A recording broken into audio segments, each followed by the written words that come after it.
gather close and listen, dear friends, for the night is quiet, and the world outside has settled into a soft, velvet hush.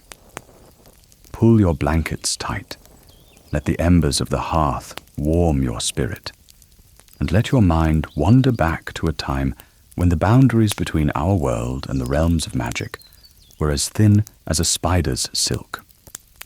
Long ago, in an age forgotten by modern maps, there ruled a young monarch named King Aldrich.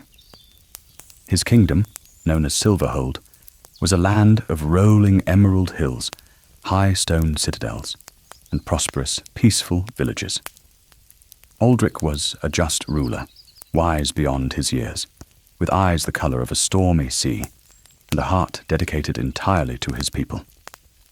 Yet, despite his grand courts, his golden crown, and the adoration of thousands, a quiet solitude resided deep within his soul.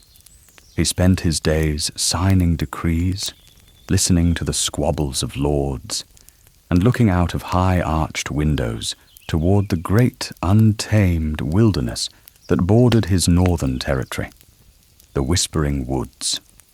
Now, dear friends, the elders of Silverhold always warned against entering those ancient woods. They spoke of shifting paths, trees that watched with ancient eyes, and melodies that could lure a traveler into an endless sleep. But a king must occasionally test the boundaries of his world. On a crisp autumn morning, when the sun painted the sky in shades of amber and gold, King Aldrich called for his royal hunting party. He sought a brief escape from the heavy burdens of the crown, desiring nothing more than the scent of pine and the steady rhythm of his stallion's gallop. Imagine, if you will, the splendor of that morning. The hounds bayed with excitement, the silver horns of the guards echoed through the valley, and the horses champed at their iron bits. Aldrich rode at the front, his velvet cloak billowing behind him like a banner of midnight blue. As they crossed the threshold into the Whispering Woods, the air grew noticeably cooler.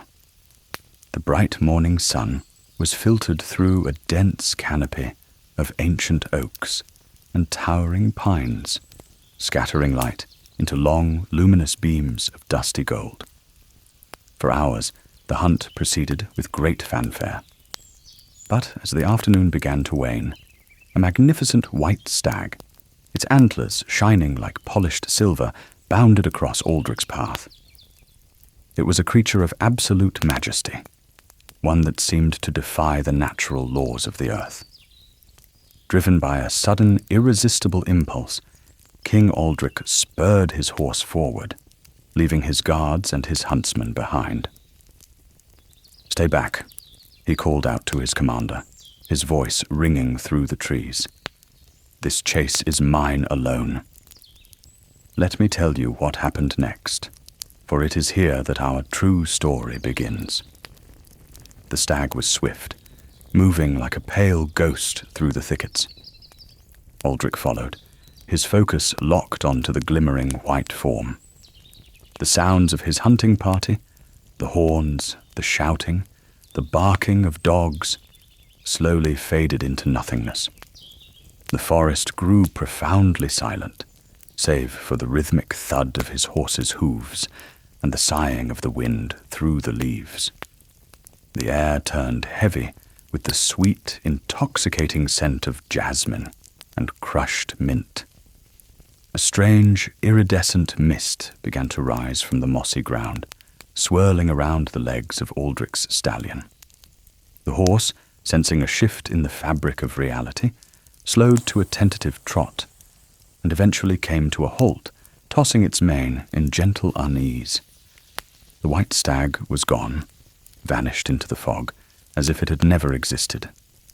Aldrich dismounted, his boots sinking softly into a carpet of thick, vibrant green moss. He called out, but his voice did not echo. It was absorbed instantly by the dense, watchful forest.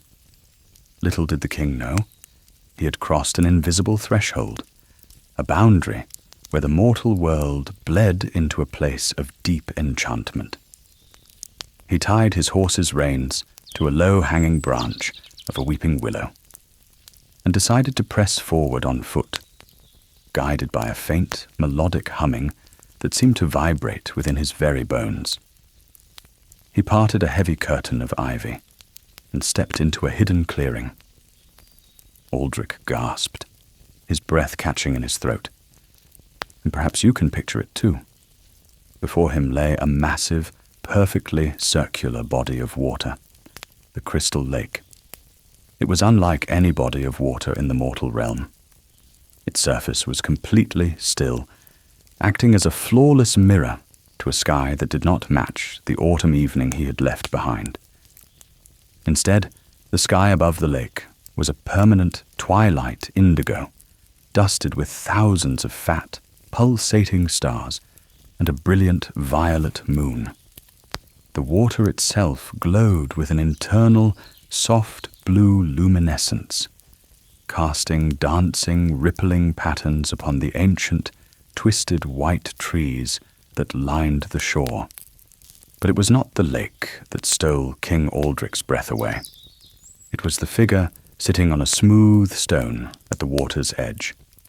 Her name was Lysandra. She was a fairy of the High Court, a being of unimaginable grace and ethereal beauty. Her skin possessed the delicate radiance of starlight, and her hair flowed in long, undulating waves of pale silver, interwoven with tiny, living blossoms that pulsed with faint light.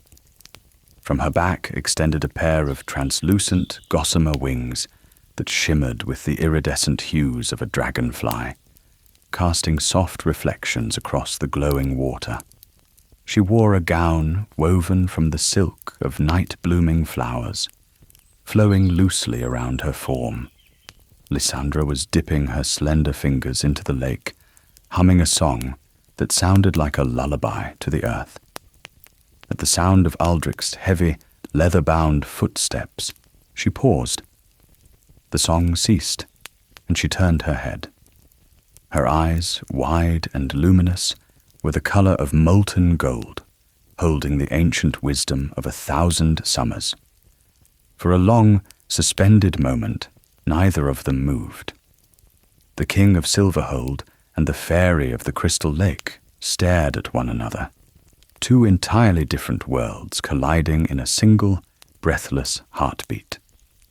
Aldrich, accustomed to the protocol of courts and the bold presence of knights, felt suddenly stripped of his titles and his power. In her presence, he was merely a man, humbled by a beauty that belonged to the divine. "Who goes there?" Lysandra asked. Her voice was not fearful, but rather curious, sounding like the harmonious chiming of glass bells on a gentle breeze. "No mortal has walked these shores in 3 lifetimes. How have you found the hidden waters, child of clay?" Aldrich stepped forward, removing his leather gloves and bowing deeply, an instinctive gesture of profound respect. "I am Aldrich, King of Silverhold. I fear I pursued a silver stag and lost my way, lady. I did not mean to trespass upon your sanctuary." Lysandra stood up, rising gracefully from her stone seat. Her wings fluttered softly, lifting her a few inches above the ground as she drifted closer to him. The faint scent of ozone and crushed starlight drifted toward Aldrich, filling his senses. She studied his face, her golden eyes scanning his features, seeing the weariness beneath his regal brow, the hidden loneliness that his subjects could never perceive. "A king," she murmured, a gentle, amused smile touching her lips. "A ruler of stone and iron, of laws and boundaries. You are far from your fortress, King Aldrich. This is the Crystal Lake, the veil between your world and mine. The silver stag you followed was no mere beast. It was a guide, meant to test the strength of your heart." "My heart?" Aldrich echoed, stepping closer, entirely captivated by her presence. What does my heart have to do with this place? Only those whose souls yearn for something more than power, those who carry an unspoken sorrow, can see the stag, Lysandra explained softly, extending her hand toward him. Her fingers hovered just inches from his, a delicate warmth radiating between them. Tell me, King of Silverhold, does your golden crown weigh so heavily that you must seek solace in the wild? Aldrich looked at her hand, and then into her eyes. For the first time in his life, he felt completely understood, stripped of the armor of his duty.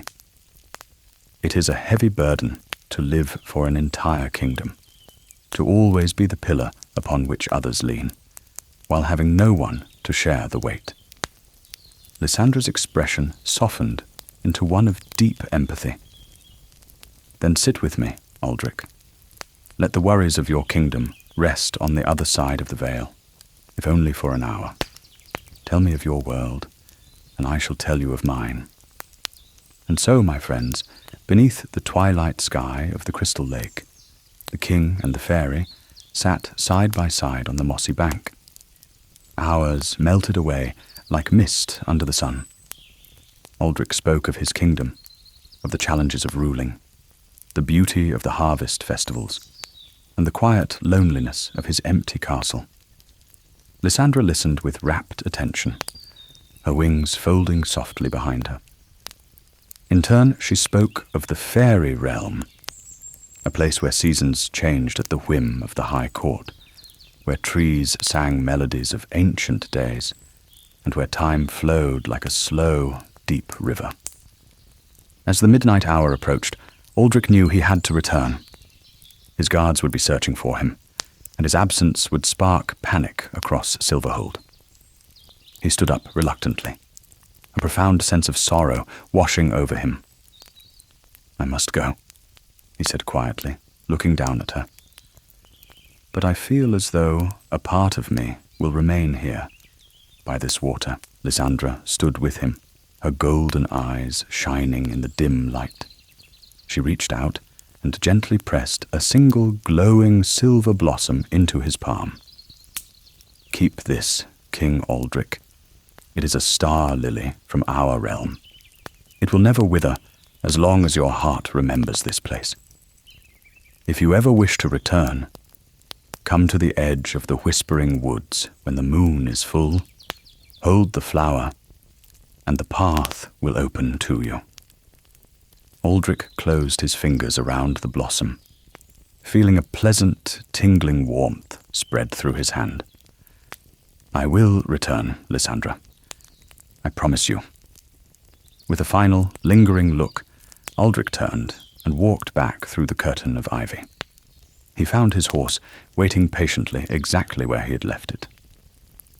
As he mounted and rode back through the forest, the iridescent mist cleared, and the familiar sounds of his world returned. He heard the distant, panicked shouts of his knights calling his name. When he emerged into the autumn moonlight of his own kingdom, his commander rushed forward, his face pale with worry. Your Majesty, we have searched for you for hours. We thought you were lost or taken by the beasts of the woods. Aldrich smiled softly, his hand resting securely over the pocket where the silver blossom lay against his heart. Do not fear, my loyal friend. I was merely lost in thought. Let us return home. That night, as King Aldrich lay in his grand bedchamber within the stone castle of Silverhold, he looked out at the distant, dark silhouette of the whispering woods. The crown sat on its velvet cushion, cold and lifeless, but in his palm the star lily glowed with a soft, comforting light. He fell asleep to the phantom melody of glass bells, his heart forever changed by the fairy of the crystal lake. Chapter 2. Seasons of Friendship and Love. As the moon rose above the trees over the passing months, King Aldric kept his promise.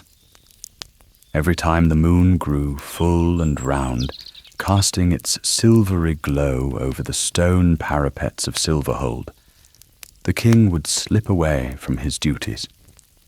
He would leave behind his heavy robes, don a simple traveller's cloak, and ride alone into the depths of the whispering woods, guided by the gentle, pulsating warmth of the star lily. And every time, without fail, Lysandra would be waiting for him by the shores of the crystal lake. Now, my friends, imagine the changing of the seasons, not just in our world, but in a place where nature is bound to the emotions of magical beings. Over the course of 3 years, Aldric and Lysandra's bond grew from a cautious, fascinating friendship into a deep, consuming love that defied the laws of both their realms. During the winter months, when Silverhold was buried under thick blankets of snow and ice, the area around the crystal lake remained in a state of eternal, crisp autumn. The trees were always crowned in leaves of vibrant copper and gold, and the air smelled of wood smoke and sweet cedar. Lysandra would take Aldric by the hand and guide him across the threshold into the deeper parts of the fairy realm, introducing him to wonders that no human eye had ever beheld. "Look closely, Aldric," she would whisper, pointing to the glowing mushrooms that formed illuminated paths through the dark thickets. "These are the lumina spores. They grow only where a fairy has laughed out of pure joy. They walked through valleys of glass flowers that chimed softly when the wind blew, creating a symphony of delicate music that soothed the king's tired soul." Lysandra showed him the great libraries of the high court, hidden within the hollow trunks of ancient elder trees that had stood since the dawn of creation. There, the history of the universe was recorded not in ink, but in glowing threads of light that floated in the air, projecting images of forgotten stars and ancient legends when touched. Aldric, in turn, shared the richness of human culture. He brought her small gifts from his world: a beautifully bound book of mortal poetry, a finely crafted wooden music box, and a simple polished silver ring forged by the finest blacksmith in Silverhold. "In my world," Aldric said one evening, his voice tender as he slipped the silver ring onto her delicate finger, "a ring represents a promise that has no end. It is a circle of devotion, unbroken by time or distance." Lysandra looked at the simple ring, contrast against her glowing ethereal skin, and tears of pure starlight pooled in her golden eyes. "It is beautiful, Aldric. In the fairy realm, we weave promises from light and shadow, but this iron and silver, it feels solid.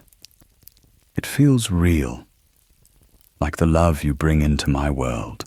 Perhaps you can picture the moment their friendship truly transformed into romance. It happened during a festival known as the Dance of the Firefly Solstice. Lysandra had invited Aldric to witness the great celebration of her people. The fairy castle, a magnificent structure carved entirely from a single mountain of living white crystal, towered into the twilight sky. Thousands of fairies had gathered, their wings creating a dazzling kaleidoscope of colors as they flew and danced through the air. Aldric stood on a balcony overlooking the grand courtyard, feeling a familiar pang of isolation.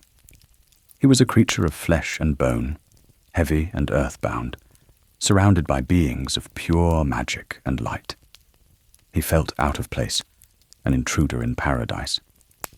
But then, Lysandra appeared. She wore a gown that seemed to be woven from the silver light of the moon itself, and her hair was adorned with tiny, blinking fireflies that moved in harmony with her breath. she did not join the dancers in the sky. Instead, she walked straight to Aldrich, her eyes fixed solely on him. "Why do you stand alone, my king?" she asked, stepping close enough for him to feel the warmth of her breath. "I am a mortal, Lysandra," Aldrich replied, with a melancholic smile.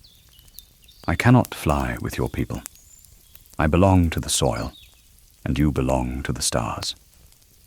Lysandra smiled, a look of profound devotion crossing her beautiful features. She reached up, placing her palms against his chest, right over his beating heart. "You do not need wings to fly with me, Aldrich. Your heart possesses a strength that can lift the heaviest soul. Dance with me, here on the solid ground."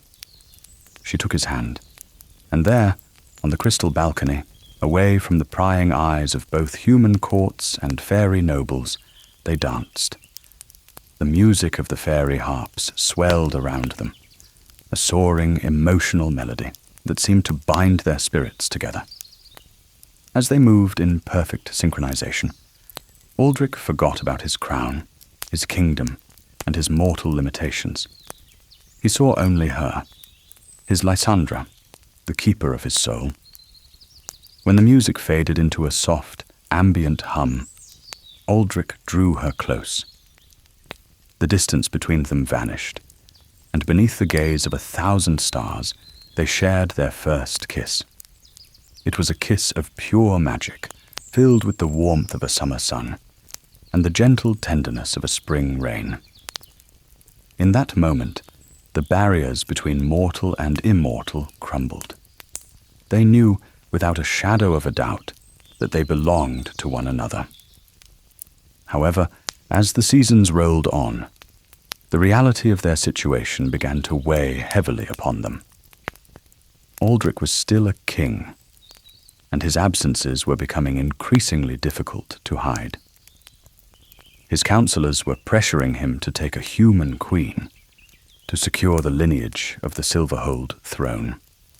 One autumn evening, as they sat by the crystal lake, Aldrich held Lysandra close, his chin resting on her soft shoulder.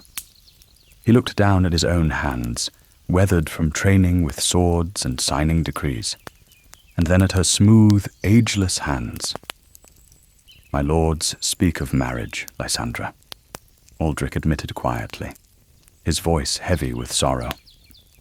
"They want me to wed a princess from a neighboring kingdom. They want an heir for Silverhold." Lysandra stiffened in his arms, her wings drooping slightly. She turned to face him, her golden eyes filled with a heartbreaking vulnerability. "And is that what you desire, Aldrich?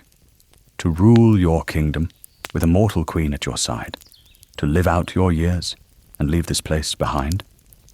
Aldrich caught her face in his hands, his thumbs gently wiping away a tear of starlight that had escaped her eye. "No, my love. 1,000 times no. My heart belongs to you, and it will never beat for another. But I am bound by duty. My people rely on me. If I abandon them, the kingdom could fall into chaos and civil war." Lysandra rested her forehead against his.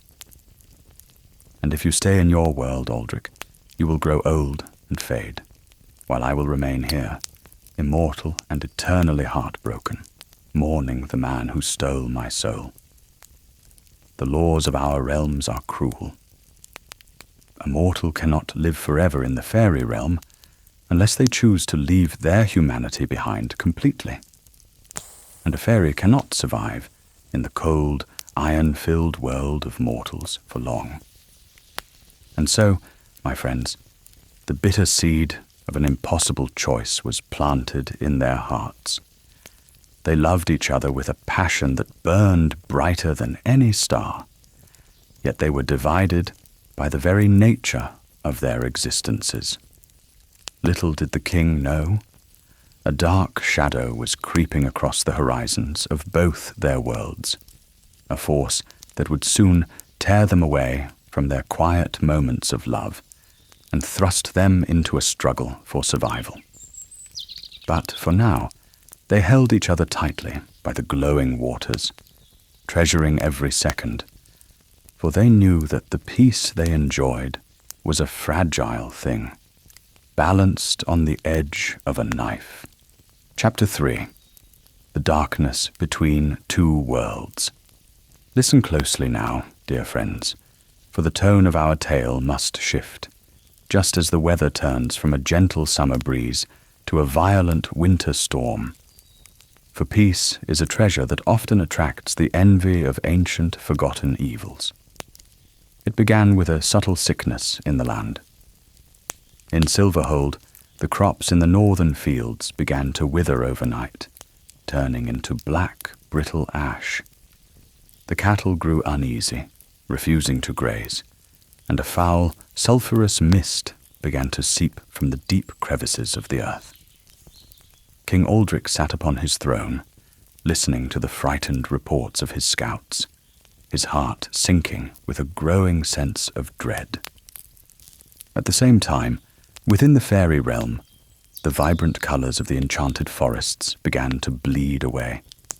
The glass flowers shattered into grey dust, and the luminous white crystal of the High Court's castle began to crack, infected by veins of a dark, oily corruption.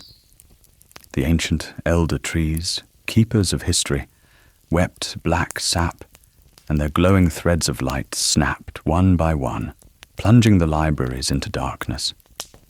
When Aldrich next met Lysandra at the Crystal Lake, he found her looking pale and weak. Her gossamer wings, usually so bright and vibrant, were translucent and trembling, their edges stained with a dark, smoky purple. "Lysandra!" Aldrich cried out, rushing to her side and catching her as she stumbled. "What is happening to you? What is happening to our worlds?" "An ancient shadow has awakened, Aldrich," she whispered, her voice strained and stripped of its usual chime. "The Malachor. It is an entity of pure primordial void, a parasite that feeds on the life force of both magical and mortal realms. For centuries, it was sealed beneath the roots of the world, but the seals have broken. It seeks to consume the light of the fairy realm and the substance of the human world, merging them into a wasteland of eternal darkness. As if on cue, the ground beneath them trembled violently. The serene surface of the crystal lake boiled, and from its depths rose a monstrous, shadowy tendril, pulsing with dark, violet energy. It lashed out, striking a nearby ancient willow, which instantly withered and died, its leaves turning to ash. Aldrich drew his sword, its steel blade gleaming in the twilight. He placed himself between Lysandra and the creature, his eyes fierce with determination. "I will not let it touch you. I will not let it destroy what we love." With a swift, powerful strike, Aldrich severed the shadowy tendril. It dissolved into a foul-smelling black smoke, but the rumbling beneath the earth only grew louder. They both knew that this was merely a scout, a small fraction of the horror that was to come. "We cannot fight this alone, Aldrich," Lysandra said, leaning on him for support.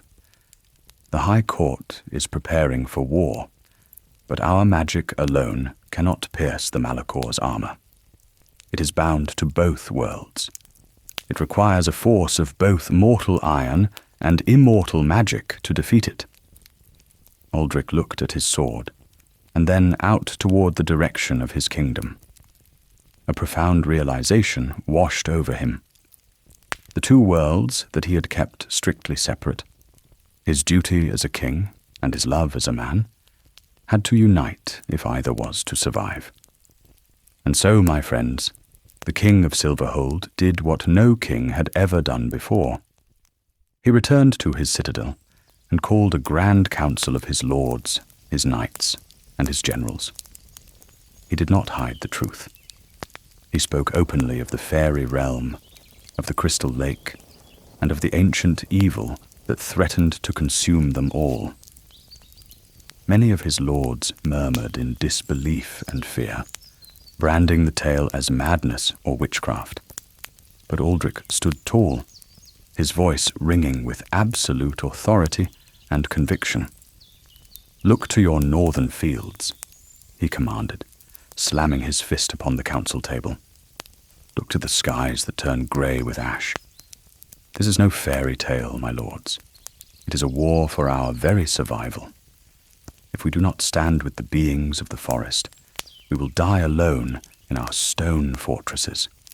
Prepare the armies, forge your weapons, sharpen your spears, and march with me into the whispering woods." Inspired by their king's unyielding courage, the armies of Silverhold mobilized. Thousands of knights in shining steel armor, bearing banners of silver and blue, marched into the ancient forest. For the first time in history, the heavy tramp of human boots did not trigger the illusions of the woods, for the fairies themselves guided the paths, opening a direct corridor to the heart of the conflict. The final battle took place in the Valley of Whispers, a massive amphitheater of stone where the boundary between the two realms had completely dissolved. The sky above was a chaotic maelstrom of swirling black clouds and fractured violet light. From the center of the valley rose the Malachor, a towering mass of shifting shadows, jagged obsidian armor, and hundreds of glowing, malevolent red eyes. Imagine, if you will, the sheer scale of that clash. The human army stood as a wall of steel, while the fairy host wielded spears of solid light. King Aldrich led the charge into the shadow beasts, his eyes constantly searching the sky for Lysandra. High above, Lysandra channeled a massive lance of starlight, but the dark entity, Malachor, struck her down. Seeing her fall like a broken bird, Aldrich spurred his horse forward and caught her in his arms. "The core," she whispered weakly. "It must be struck from within by mortal iron wrapped in immortal light." Together, they channeled her remaining magic into his steel blade, causing it to erupt into a blinding celestial glow. With a final surge of strength, Aldrich leaped and plunged the sword deep into the creature's obsidian core. A deafening roar echoed as the Malachor shattered, dissolving into a wave of pure, cleansing light. The darkness vanished, leaving behind a magnificent, glowing archway of starlight. The Gate of Eternal Choice. Chapter 4. The Crown or the Heart. The great battle was won, but for King Aldrich, the hardest choice lay ahead. Lysandra explained that the gate allowed a mortal to enter the fairy realm permanently, granting them immortality, but at a heavy price. To pass through, Aldrich had to leave his crown, his wealth, and his kingdom behind forever. The next morning, Aldrich returned to a celebrating Silverhold. Yet, sitting upon his golden throne, he felt like a ghost. His heart belonged to the fairy of the Crystal Lake. That night, he summoned his most trusted advisor, Lord Brandon, and placed the heavy crown into his hands. "I have given my blood and mind to this country," Aldrich said softly, "but I cannot give it my soul. It belongs in another realm." Understanding his king's sacrifice, Brandon promised to ensure a peaceful transition of power to Aldrich's cousin. The next evening, dressed in simple clothes and carrying nothing but the silver lily, Aldrich walked out of the castle gates. He returned to the Gate of Eternal Choice, where the entire fairy court waited. Looking into Lysandra's golden eyes, he smiled. "I choose the fairy realm forever." Chapter 5. The Fairy Realm Forever. And now, my dear friends, let us step through the veil ourselves. As Aldrich and Lysandra walked through the gate, his mortal limitations melted away. His senses awakened to the deep rhythm of the earth, and from his shoulders unfolded a pair of magnificent midnight blue wings dusted with starlight. He was now an immortal being of pure magic. Their union was celebrated atop the crystal castle beneath 3 aligning moons. Standing before the tree of life, they performed the ancient ritual of the bound soul, weaving threads of gold and silver light together forever. "I am yours, beneath the stars and across the ages," Lysandra Radiant smiled. Centuries passed, like a beautiful continuous dream. They explored whispering valleys, swam in luminous oceans, and lived in absolute harmony. In the mortal world, Silverhold prospered, and the story of the king who chose love over power became a legendary tale told by the fireside. And so, my friends, our tale reaches its quiet end. Remember tonight that crowns and worldly power are nothing compared to the true treasure of a loving heart. The hearth fire is dying down, and the world is wrapped in peace. Turn off the worries of the day, pull your blankets close, and sink into sleep. May your dreams be filled with silver starlight and the quiet comfort of a happy ending. Good night, dear friends. Sleep well, and pleasant dreams.